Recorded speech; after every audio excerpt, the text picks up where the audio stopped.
Vlog ជីវិតកូនទារករបស់យើងបានត្រឡប់មកវិញហើយចាបើក្បាលវីដេអូជាមួយនឹងកូនទារកជាមួយពូស៊ីងអីចឹងណាម៉ាមីរើអីវ៉ាន់ដាក់ឡានហើយអូននៅមួយពូស៊ីងសិនហើយតោះចូលដល់ក្នុងឡានភ្លាមចាកូនទារករបស់យើងមានជាការទីមកម៉ាក់តែម្ដងតែម៉ាមីបានយកអូនទេដោយសារម៉ាមីហើយនឹងប៉ាប៉ាត្រូវចុះទៅទិញនំក្រូសង់ញ៉ាំទុកញ៉ាំតាមផ្លូវអីចឹងណាចុះតែពីរនាក់ឯងដោយសារតែមេឃពេលហ្នឹងវារៀងអាលឹមសាច់អញ្ចឹងកូនទារកអត់បានចុះទេយើងទិញហើយចូលក្នុងឡានទៅមានអីទៀតក្រៅពីញ៉ាំនឹងឯងញ៉ាំទាំងអស់គ្នាញ៉ាំទាំងម៉ាក់ទាំងប៉ាទាំង baby បន្ទាប់មកយើងចេញពីនឹងមកយើងឈប់ចូលទិញកាហ្វេអីអញ្ចឹងណាហើយមានជាងការពាក់វ៉ែនតា steel ពីរអ្នកម៉ាក់កូនអីអញ្ចឹងបន្ទាប់មកជួលកាហ្វេគ្នាកូនខ្ញុំនេះចាប់ផ្ដើមកូឡូឡាពេញឡានហើយដោយសារតែអូនងុយគេអញ្ចឹងចាក់ចម្រៀងអញ្ចឹងទៅគេផ្លឹបផ្លាប់ភ្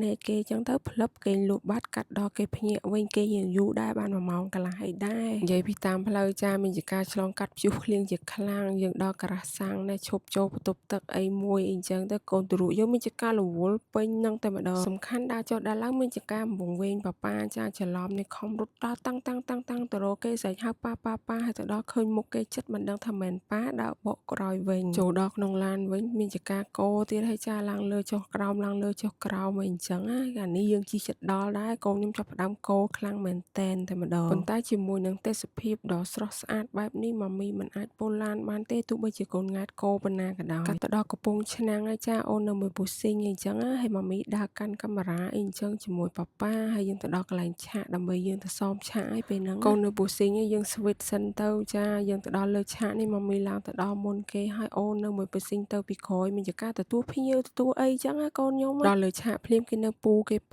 សិនអីចឹងចាគាត់ទម្លាក់ភ្លាមញាក់យកតែម្ដងគាត់លឺភ្លេអត់បានហ្មងកូនខ្ញុំហើយមានចការចាអង្គុយមើលទទួលនៅផ្ទះឯងចឹងអស់ពីមើលទទួលមានចការផ្លឹកមើល LED ហើយឈរញាក់គូតរំធម្មតាបន្ទាប់មកអ៊ីកន្លែងនេះហត់ទាំងហាល់ហើយអូនទាមីក្រូចានិយាយទៅចរិតគេលើឆាកគឺគេអត់ខ្វល់ថាម៉ាក់ប៉ាណាគឺគេធ្វើឈោកដូចគេកន្លោះអីអញ្ចឹងណាដល់វគ្គដៅមីក្រូកោពេជ្រប៉ាចាប់ពមួយដោយសារដល់វគ្គពូគេសោមឆាកហើយបន្ទាប់មកមានចការទៅអង្គុយស្ដាប់ចម្រៀងជាប់ធុងបាសតែម្ដងបន្ទាប់បានមីក្រូមានចការដាក់កាន់និយាយដើរដូចយើងនឹងសមឆាកដែរអញ្ចឹងបន្ទាប់មកដល់វគ្គប៉ាសមហើយចាសមមានចការកូនទាឲ្យពតាមពិតកូននឹងទាចង់បានមីក្រូទេកោប៉ាពេកម៉ាមីចាប់ពម្ដងចាហើយប៉ាតសមអីចឹងយើងសមចប់មានចការដើរទៅឡានវិញហើយដើម្បីទៅរកកន្លែងញ៉ាំបានដោយសារថ្ងៃនេះជាការសម្ដែងសូត្ររបស់ The Sing ចឹងមានចការយកចិត្តទុកដាក់សម្រាប់ The Sing ជាខ្លាំងចាកូនទារកយើងអត់ខ្វល់មានចការអង្គុយញ៉ាំបាយជាមួយប៉ាធម្មតាញ៉ាំបាយឆ្អែតហើយមានចការទៅអង្គុយលេងជាមួយនឹងកូនម្ចាស់ហាងចាយើងកាត់ទៅដល់ទៅការ៉ាសាំងដើម្បីផ្លាស់ប្ដូរសម្លៀកបំពាក់មុនទៅច្រៀងអីចឹងណាខ្ញុំឲ្យអូននេះចូលម៉ាតទិញអីញ៉ាំសិនចរិតគេលើឲ្យតបានចុះដើរគឺគេដើរម្នាក់ឯងអត់ឲ្យយើងកាន់និយាយទៅគេឯករាជ្យតែម្ដងចាកន្លែងនេះមានចការឡើងចុះ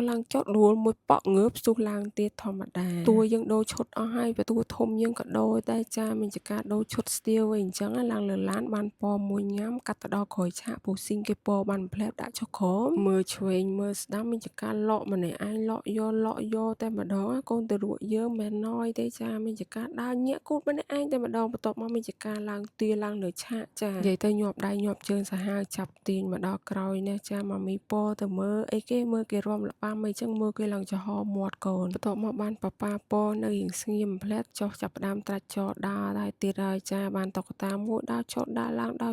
ងពេញក្រោយឆាកប៉ានេះបន្លែងមើលកូនមកផ្លែតអីចឹងណាហើយឈៀលញាក់តែម្ដងបន្ទាប់មកកាត់ទៅដល់វគ្គគេសំដែងឯចាពូស៊ីងជ្រៀងអីចឹងខ្ញុំពអូនទៅមើលនៅមុខឆាកឲ្យកូនខ្ញុំមានជាការដើរដេកឈរអង្គុយនៅមុខឆាកហ្នឹងតែម្ដងដល់វគ្គប៉ាជ្រៀងម្ដងហើយចាសង្ហាកប់គេជ្រៀងចប់យើងកាត់ដល់ក្រោយឆាកមានជា fan អូនហៀកមកសុំថតអីអញ្ចឹងណាថតរូបឲ្យឡើងឡានវិញកូនខ្ញុំបានពមួយញ៉ាំគេងលក់បាត់តែម្ដងនិយាយទៅគេងរហូតម្ដងពេញក៏អត់ទាន់ភ្ញាក់ដែរហើមកគេងផ្ងាម្ដងអីចឹងទៅអត់ទាន់ភ្ញាក់រហូតដល់ឈប់ទិញបាយស្រូបមិនគេភ្ញាក់មកបន្តញ៉ាំគេអញ្ចឹងទៅកាត់ទៅដល់ផ្ទះខ្ញុំដាក់កូកូឆុងឲ្យអូនអីចឹងណាអូនមានជាការឈររងចាំមុំកូកូខ្លាំងមែនតែនចាហត់ដើរចុះដើរឡើងចាំហ្មងប្លុកមានប៉ុណ្្នឹងឯងបានថតទៀតទេគេបានកូកូគេមុំឲ្យគេគេងអីចឹង thank you អ្នកទាំងអស់គ្នាកុំភ្លេច like វីដេអូ share អីផង